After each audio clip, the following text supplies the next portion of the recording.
To this day, I still cannot comprehend what had happened in that old godforsaken town of Angel Lake. The fear and horror one felt going there was already severe enough, but what my friend and I witnessed and experienced is one I wouldn't dare wish on anybody else. We were still shaken by it, and even hearing the name Angel Lake makes us shudder with regret and loathing of that place. Often I have night terrors from the dreaded thing I saw there. None of this had started due to some morbid curiosity or some sort of legend tripping we wanted to take part in. In fact, all of this had happened just because my friend and I were curious. I was a student who had an appreciation for anthropology and history, while my friend was a passionate lover of folklore and mythology. We both bounced various factoids of knowledge about what we specialized in, and we also shared a taste for the macabre, so we often did our own research into darker and mysterious subject matter, such as the Roanoke colony or the hideous murders that took place in Hinterkaifeck. One interest we've shared our entire lives was the subject of ghost towns. To us, ghost towns held mysterious and fascinating stories of the past that no textbook could ever capture. What made them even more enticing was that they were often left untouched, so everything was as still and silent as the day the villagers abandoned it. It is as if the forgotten town was a graveyard for the former life that it used to have. My friend and I also enjoyed speculating the cause for the departure, if indeed we can call it that. Sometimes we've read that there is little to no evidence as why a town is utterly abandoned. There are the obvious, more logical explanations: a shortage of crops, famine, drought, rebellion, or sometimes simply the desire just to move on. But however, the ghost town of Angel Lake is notorious for having absolutely no explanation as why it was abandoned. There are a large number of ghost towns in the world that have been abandoned by their original citizens, but this one had a peculiar history. Very little is actually known about Angel Lake itself. My friend and I searched high and low to discover more about it. Other than a very small number of online articles and one or two history books, the most that's been said about it is that it was established sometime in the 1800s. The town is named after the lake that resides by it, and it was mysteriously abandoned in 1936. It's also unknown what truly happened to the people who lived there because it seems that they just disappeared from history. No one ever figured out what happened to them or why the people suddenly just left. What little we've read detailed the so-called logical possibilities, but it also highlighted the more curious aspects. It's believed that dark occult practices had gone on there for centuries, and that may be the cause for the elusive disappearances and the ultimate abandonment. What is known in recorded history was that the area was shunned by the indigenous people of the area. Tales of evil essences dwelling there were frequently recited amongst themselves. Spanish explorers who visited the region also briefly wrote accounts of strange and frightening happenings in the area, so much that they called the place El Lago de los Diablos, or the Lake of the Devils, due to the strange and sometimes horrifying occurrences that happened. They never truly described what had happened that led them to leave it. The Spaniards found it so frightening that they quickly abandoned the place for hundreds of years until it was renamed Angel Lake by English-speaking settlers, who learned of the name and changed due to it offending their religious views. The legend has it that numerous witches' Sabbaths happened near the area of Angel Lake, and that it ultimately led to the people being kidnapped and flown away into the night by gargoyles and winged devils. Others say extraterrestrials came down from the stars and abducted the people's populace. Stirred by the strange tale and being lovers of history and folklore, my friend and I decided to travel to Angel Lake to explore it and perhaps discover why the folks of the place had moved elsewhere. It wasn't too far from our hometown, so it was possible to make it in just a few hours. We would end up regretting that decision for the rest of our lives. This foolish decision did not come from just the urge to explore. We had planned on taking a few snapshots of older artifacts and perhaps touring the old decaying buildings. What awaited us is nothing I can truly explain to this day, nor is it something I wish to relive again. I would highly advise anyone to steer clear of Angel Lake and let it rot. It's a breeding ground for nightmares and evil, and I wouldn't dare wish this experience on anyone else. During the drive, my friend and I eagerly discussed our theories about Eerie Angel Lake. Being students, we were trained to study and analyze situations with rationality and critical thinking. Naturally, we were willing to take anything with supernatural qualities attributed to it with a grain of salt. Between the two of us, however, my friend was the more superstitious. It wasn't in the sense of him reading and following horoscopes or believing in magical horseshoes or something ridiculous like that. Instead, he seemed to believe that not everything had a truly scientific explanation and that there were many things in this life that the scientific method alone couldn't explain, no matter how much we wanted to. But after I explained what we had seen, I don't think either of us can truly choose to believe anything rational anymore, whether it was scientific or otherwise. The further we drove down, the more decrepit and strangely silent the place seemed to get. In fact, at one point, I had rolled down the window, only to hear nothing but the deathly silence of the area. If any animals were making noises, they were hardly detectable other than the brief rustling of the grass. We had traveled during the late afternoon hours, so that by the time we arrived at Angel Lake, it would be evening. I can say now that this turned out to be our gravest mistake, along with even daring to travel to this accursed city. We did it for the sake of creating a foreboding and haunting atmosphere. But what an idiotic move. It wasn't until we were close by that we suddenly began to feel the true loneliness and isolation of this old town. Miles and miles of road stretched on, and with each mile, the road became less maintained, cracked, and cared for. We drove past forgotten valleys and shadowy mountains, and the grass became unkempt and overgrown. Eventually, we began to spot unpleasant little ancient rundown cottages here and there scattered around the now dirt roads. Our vehicle rocked violently against the bumpy and ragged path. We became excited as a few of these old cabins appeared authentic and rustic, perhaps dating back to the 19th century. I quickly snapped a few pictures of it with my phone. There must have been folks who decided to have a simple living during the time and not move into the industrialized portion of Angel Lake. At one point, my friend had no choice but to park the car and we had to continue our travels on foot, seeing as the path became too difficult to traverse through by driving. The moment we shut the doors of our car, we immediately felt the atmosphere of decay. The trees, plants, and grass appeared gloomy and moist from the rain that had fallen a few days earlier, and any animals we heard around were furtively scurrying or climbing up tall black trunks. The ground was very muddy and we could hear the faint twittering of unknown birds in the distance. Finally, our eyes landed on a small, dark town located at the end of this virgin forest. Originally, I thought we'd be thrilled to explore this age-old town and investigate what had happened to it, but for some reason, both my friend and I felt hesitant to step inside. As outlandish as this sounds, we felt a sort of unwanted presence emanating from it. The more we gazed at it, the more we felt slightly afraid. I did my absolute best to hide it, and I noticed my friend's fear because he was as fretful to enter as I was. He turned to me and asked if I was coming along and what I was waiting for. I lied and made up an excuse and I was simply observing the town.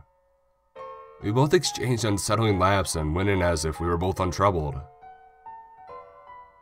The streets were filled with old architecture and desolate houses, and there were still signs from old shops hanging up, and the residential homes still had wooden furnitures on their verandas. It felt so strange to be here. Often, when we walk through neighborhoods, we often expect to see the windows lit up or people walking down the road, but here it felt so empty and forlorn. It was very unnerving to imagine what had caused this little place to be forgotten. We knew we could go inside any of these buildings that we liked and rummage through the things they contained, but there was something curious about these houses that left us feeling fearful of them. It was as if there was things still dwelling in here, hiding in the darkness and waiting for someone to enter it. It sounds silly, yes, but it felt that way. The fact that the sun had gone down and the sky was beginning to darken made it even more grim and devoid of life. As we marched away through the dead streets, we snapped more photos and pointed out the little stores and houses we found interesting and remarked on their archaic appearances. I believe that secretly my friend was pointing at places and objects just to fool me into thinking that he wasn't afraid. But the truth is, it was so powerful that I could sense it. We were both very afraid, and I believe we both began to regret coming here at this late hour. Regardless, there was something that enticed my curiosity and that I simply had to search it. It was an old rectangular building in the town's plaza. The sign on the top of it read, Angel Lake Newspaper Agency. I pointed it out and my friend became excited as well.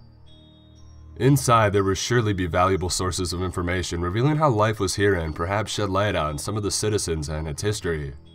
We both pushed open the decrepit old door and entered into the small office-like place and stared in complete amazement at the old tables, typewriters, and file cabinets that were knocked over and scattered all over the room. We instantly began scavenging through the old papers and furniture. We found numerous unfinished newspaper articles detailing the events going on in the nation and many tidbits of local news during the 1930s. It was evident by this that the journalists who were writing these must have got up and left suddenly. It left us with a slight unnerved feeling as we continued to look through everything. I then ventured inside another room and I believe this had been the editing room. There were numerous front-page articles taped to the walls and 2 windows looking out into a large tarn. The tarn was Angel Lake itself, which this town was named after. I got to what I believed to be the newspaper editor's desk. It was a large stack of newspapers on top of it, neatly arranged and untouched. I looked back at my friend and saw that he was just tossing papers around and going through the contents of the desk. It felt amazing for a brief second. I was holding in my hands a newspaper that had been written nearly 80 years ago. It still felt as fresh as the day it was off the press. I read the headline, the year being 1936 according to the paper's date, and I felt a pang of fear churn inside of me. It read, "A strange fog spotted in middle of Angel Lake." As I finished reading those words, my eyes shifted over to the large lake at the window. As I studied it for a moment, the water appeared more shadowy and still than any other lake I'd seen in my life. It had a sort of haunting quietude to it. I then tuned my attention back to the newspaper once again and I began to read. On October 11th, an unexplainable fog was spotted growing in the middle part of Angel Lake. People say it seemed to have come from nowhere, and witnesses who lived nearby claimed to hear strange and frightening noises coming from the lake itself. Unexplainable light seemed to radiate from the core of the fog that is building in the water. Local law enforcement and fishermen have attempted to go out and see what the source of this unexplainable mist is, but they claim there seems to be a horrible smell emitting from it that permits them from getting any closer. They will attempt to explore it at a later date, in which they hope that the terrible scent has subsided. This story had me captivated. As I looked down to read more of the newspapers, I realized that there were more articles on this event. Each article was dated only days later from the one I just read, and I quickly snapped them all up in chronological order. I was both excited and unsettled by what I had just read. The next article said the following. On October 19th, the fog has nearly covered all of the lake and has reached the shore and even extended into the neighboring woodlands. People are beginning to fear that it will enter the town itself. It seems that way, as it has not been receding at all, but has instead grown thicker. Citizens are complaining to the mayor and other elected officials that the awful scent has begun to disrupt their everyday lives. Furthermore, people are continuing to claim that bizarre, multicolored strobe light effects flashing inside the mist are making them feel nervous. In the late hours of the night, they claim to hear the discordant, hellish noises coming from the direction from where the fog is approaching. A public announcement has been made that people should remain indoors until the fog is dispatched. I am not normally one to get superstitious or frightened by something like this, especially since I knew that this could have easily been a case of yellow journalism. But what made me begin to get afraid were the circumstances surrounding this old ghost town. It had become abandoned and everything was dropped as if something sudden had happened. But what if it wasn't abandoned? What if something horrific had happened here? As those thoughts filled my mind, I suddenly looked down at the newspaper I was holding and I noticed my hand quivering nervously. I didn't even notice that at first, and I quickly put it down and picked up the next newspaper. This one was dated for November 5th. The fog has still not disappeared since it was first spotted on October 19th. The city government is still uncertain of what it is and how to get rid of it. The fog has now reached Angel Lake and has begun to crawl its way onto the streets. Citizens are beginning to disappear under mysterious circumstances. People are claiming that a few of their loved ones have gone outside to stare at the mist and, as if under some hypnosis, went into the foggy depths and never came out. The last thing they would hear would be their loved ones let out a terrible shriek of terror, and then no trace of them would be left. The bodies of cattle, bird, and various other assorted animals are discovered dead near the deadly mist. Plants and trees are also beginning to decompose, wither away and die when the fog approaches them. It is unknown what will be done at this time. At this point, my friend entered the editor's office and I immediately cried out and dropped the newspaper as he called out to me. He noticed my alarming expression and my demeanor and asked me what the matter was. Trembling, I picked up the newspapers I was holding and I read them aloud to him. When I looked back up at him, he was just as pale and terrified as I was. I could see the fear in his eyes and he too appeared stricken with dread. I saw him nervously make his way over to the window, press both palms against the window pane and stare out into the lake. I joined him there at the other window. I noticed that the trees and plants around Angel Lake appeared dead, grotesque and lifeless. It was then that I realized what was giving this old strange town such a haunting feeling. Everything appeared barren and without life. The lake itself appeared like a lonesome, cold abyss. The more I peered at it, the more I envisioned unspeakable abominable things hidden beneath it. Was there any validity to these newspaper pieces? Was it just an elaborate hoax? They appeared so authentic, it just didn't make any sense. I went back to the desk and I picked up the next newspaper. Surprisingly, this newspaper appeared to be the last one that was fully completed. I read it aloud to my friend who had rejoined me at the desk, only now he appeared more colorless and nauseated than before. This last article was dated November 14th. The infernal mist has begun to overtake Angel Lake. The authorities have promptly began evacuations of the town. The fog, although of unknown origin, has been considered dangerous by the town officials. Crops have become deformed and non-edible. Animals have also grown deformed, dying as their flesh rots away. People of Angel Lake seemingly fall under some sort of inexplicable trance that lures them into the deadly fog and do not return. It is uncertain where they go to or if they're even alive anymore. The foul odor has been speculated to come from the mist itself, and has become completely unbearable.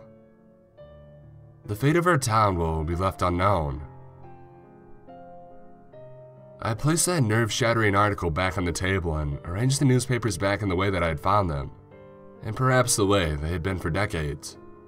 I suppose I did it out of respect for the original inhabitant who had done it that way. My friend and I exchanged very nervous glances at each other. Suddenly, this once scholarly and anthropological journey had turned into an ominous and weird mystery. It left us both vexed and with far more questions than answers. I felt myself grinding my teeth in nervousness. My thoughts were muddled with the perplexing accounts I had just read. My folklorist friend turned back to the window to gaze out into that hellish lake again while I began to scan the room for more evidence as to what had happened to this ghost town. As I was searching through the desks and the ground, my eyes suddenly landed on an old typewriter at the corner of the room.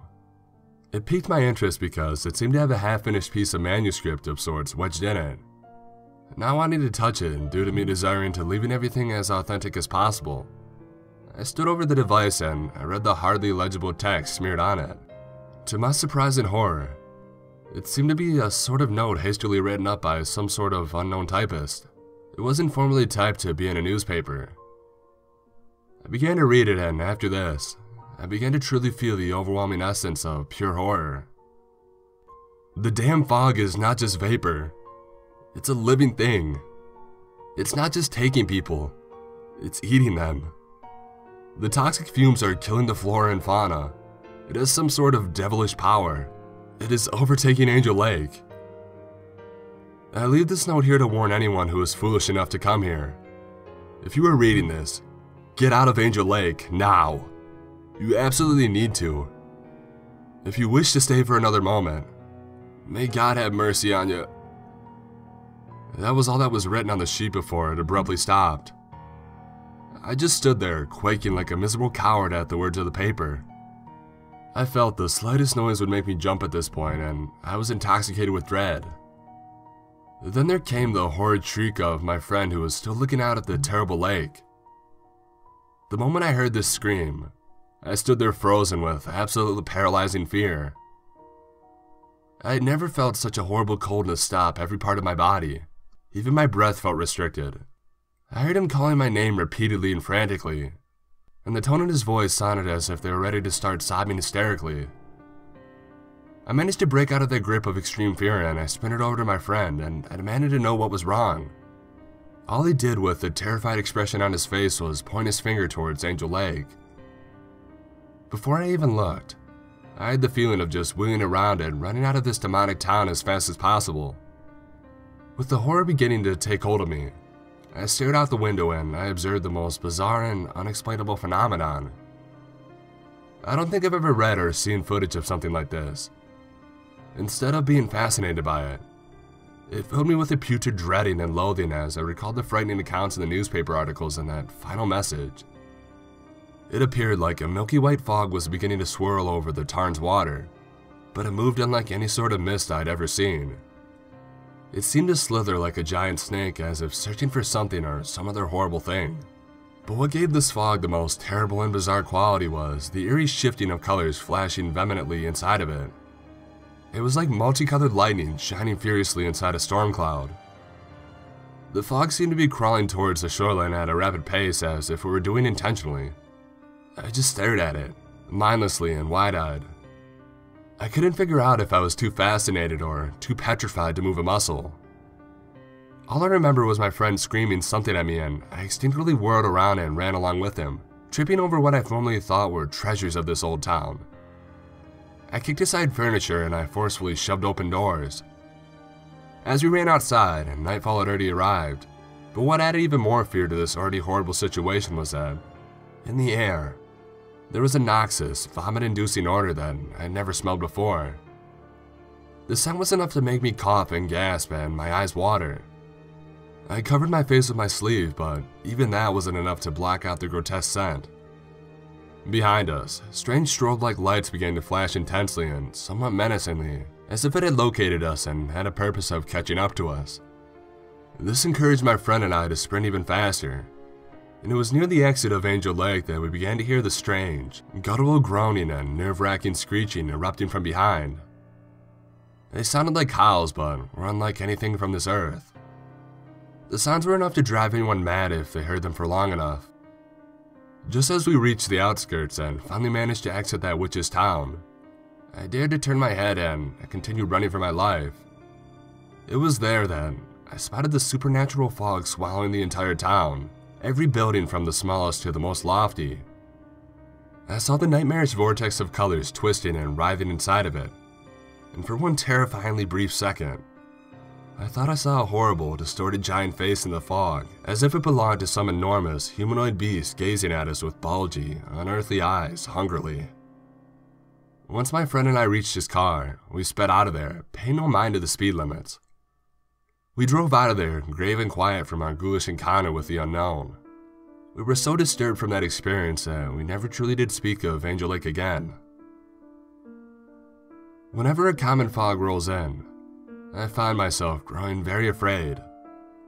I'm not sure if I'm afraid because it reminds me of the mist from the devilish lake or because I feel that the ones coming in will behave in the same way. At night, as I lay there with my mind filled with horrible thoughts, I wonder if the people who inhabited Angel Lake had escaped from that monstrous fog, or if it had eaten them as the mysterious message in the typewriter had said. No one has ever come forward to claim that they lived in Angel Lake, not even an interview. No one also has ever claimed any lineage from there either.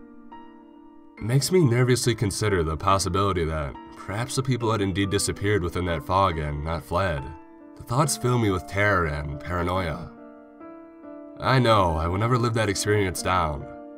I can only hope that no one dares disturb that horrible fog on Angel Lake ever again.